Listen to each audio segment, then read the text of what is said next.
बच्चों के मानसिक विकास में कहानियों का अहम योगदान होता है। कहानियाँ न सिर्फ उनके लिए मार्गदर्शक का काम करती है, बल्कि उन्हें आदर्श इंसान बनाने में मदद करती है। नमस्ते दोस्तों, एक के सुविधा केंद्र चैनल पर आप सभी का स्वागत है।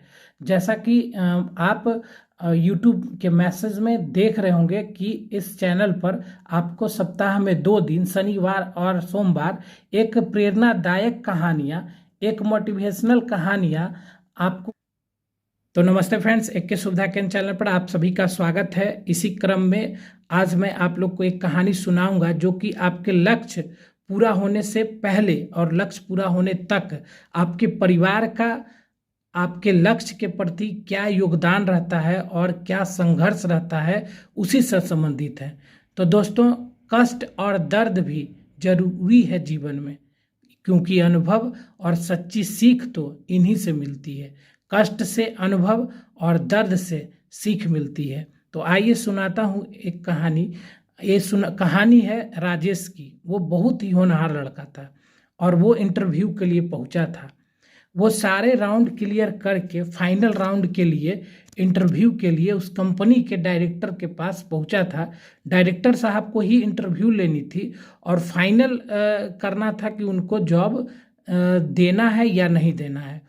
तो डायरेक्टर साहब के पास राजेश पहुंचा। डायरेक्टर साहब सारे उसके मार्कशीट वगैरह देखे और सारे मार्कशीट देखकर कुछ सवालात भी पूछा। के सर्टिफिकेट और मार्कशीट देखकर उन्होंने डायरेक्टर साहब ने बोला, अच्छा तुम पढ़ाई के साथ साथ एक्स्ट्रा करिकुलर एक्टिविटीज़ में भी भाग लेते रहे हो, बहुत अच्छा करते हो। जैसे एक्स्ट्रा एक्टिविटी मान लीजिए कि आप पढ़ाई कर रहे हैं तो उसके साथ एनएसएस जो भी है। तो उन्होंने बोला, मतलब कौन, राजेश ने बोला कि जी हाँ, गर्व से बोला, हाँ मैं एक्स्ट्रा एक्टिविटी में भी भाग लिया।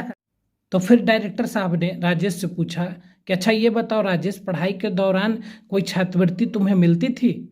तो उसने कहा नहीं। तो फिर डायरेक्टर साहब ने पूछा कि तुम्हारे पढ़ाई के खर्चे कौन वहन करते थे, कौन देते थे? तो फिर ये राजेश बोला कि मेरे पढ़ाई के सारे खर्च मेरे पिताजी वहन करते थे। तो फिर डायरेक्टर साहब ने राजेश से पूछा कि तुम्हारे पिताजी क्या करते हैं? तो राजेश ने कहा, मेरे पिताजी दूसरे के कपड़े धोते हैं। जैसे ही डायरेक्टर साहब ने ये सुना, वो थोड़ा सा 1 सेकंड के लिए कुछ सोचने लगे, कुछ थोड़ा सा आश्चर्यचकित रह गए। फिर डायरेक्टर साहब ने कहा, ठीक है तुम अपना हाथ आगे बढ़ाओ। तो उन्होंने, राजेश ने हाथ आगे बढ़ाया। जैसे ही हाथ आगे बढ़ाता है तो वो डायरेक्टर साहब उसके हाथ देखते हैं तो बहुत ही कोमल, उसका हाथ बहुत ही कोमल रेशम जैसा उसका हाथ था। डायरेक्टर साहब बोले कि अच्छा ठीक है। डायरेक्टर साहब फिर राजेश को बोले कि मैं तुमसे कल फिर मिलना चाहूँगा, क्या तुम मिलोगे?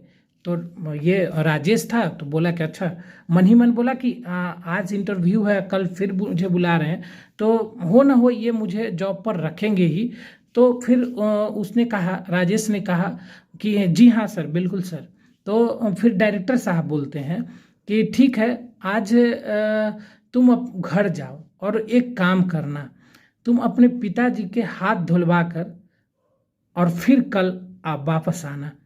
तो उसे थोड़ा सा अजीब सा लगा। फिर उसने फिर सोचा कि अच्छा बॉस हैं, कंपनी के इतने बड़े बॉस हैं, अगर वो कह रहे हैं तो वो कर लूँगा, क्या दिक्कत है, फिर हाथ धुलवा कर चला आऊँगा। वो बहुत उत्साहित था और मन ही मन सोच रहा था कि मुझे लगभग जॉब मिल ही जाएगी।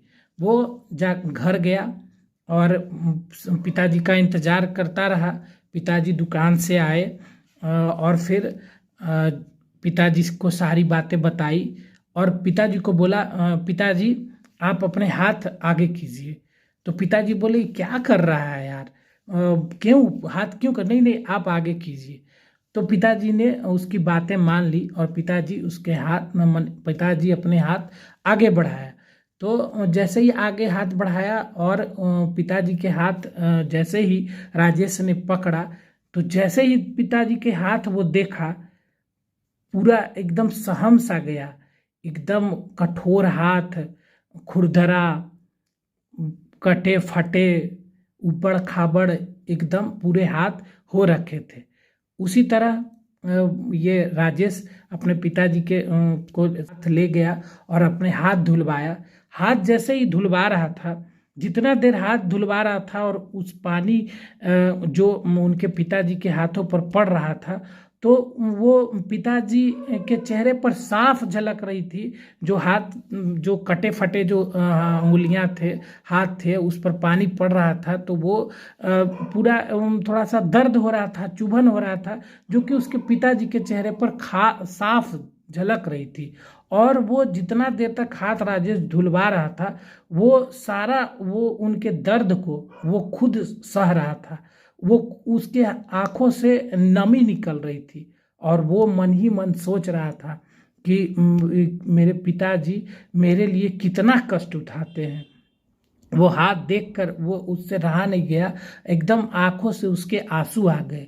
और जैसे ही हाथ धुलवाया और उसके बाद जितने भी कपड़े बचे हुए थे उसने सब धो डाले। उसके पिताजी पूरा मना भी कर रहे हैं कि बेटा क्यों धो रहे हो, हम धो देंगे, लेकिन वो आज पिताजी की नहीं सुन रहा था। वो सारा कपड़ा जो भी था, सारा कपड़ा उन्होंने राजेश ने धो लिया। और फिर उसके बाद कपड़े सारे धोने के बाद वो खुद पिताजी को अपने हाथों से खिलाया।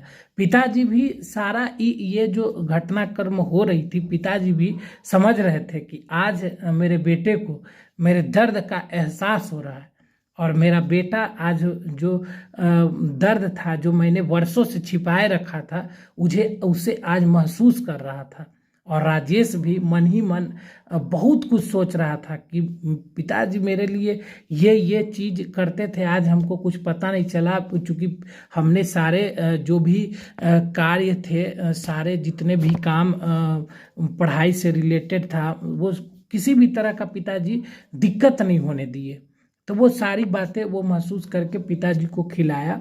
और अगले दिन फिर राजेश डायरेक्टर साहब के पास इंटरव्यू के लिए पहुंचा। डायरेक्टर साहब देखते के साथ ही बोले, कैसा रहा कल का दिन, क्या कल का अपना अनुभव मेरे साथ शेयर करना चाहोगे?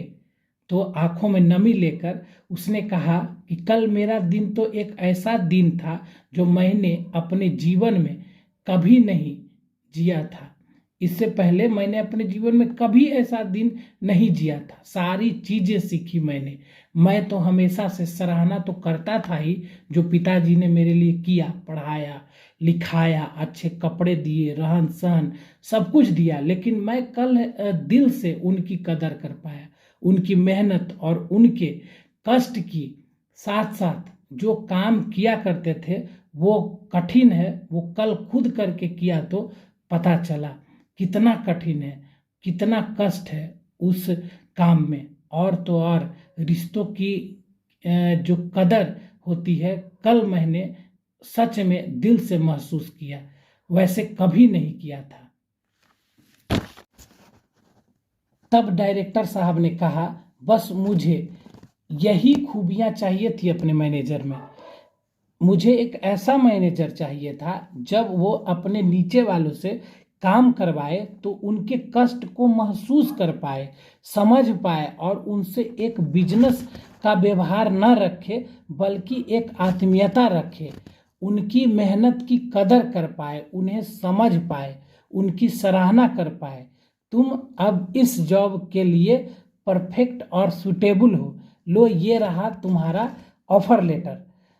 दोस्तों, राकेश ने अपने जीवन में बहुत ही बड़ी सीख सीखी थी।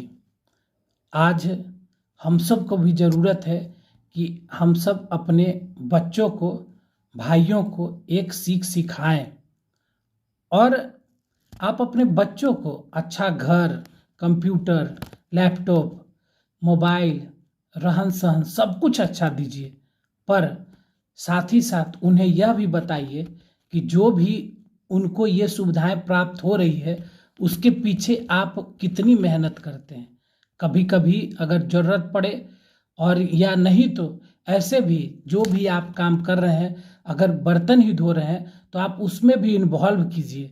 आप बस ये नहीं कि वो यही काम करे बस इसलिए कि वो आपकी काम की कदर कर पाए या कोई दूसरा वो काम करे तो उसकी वो कदर कर पाए।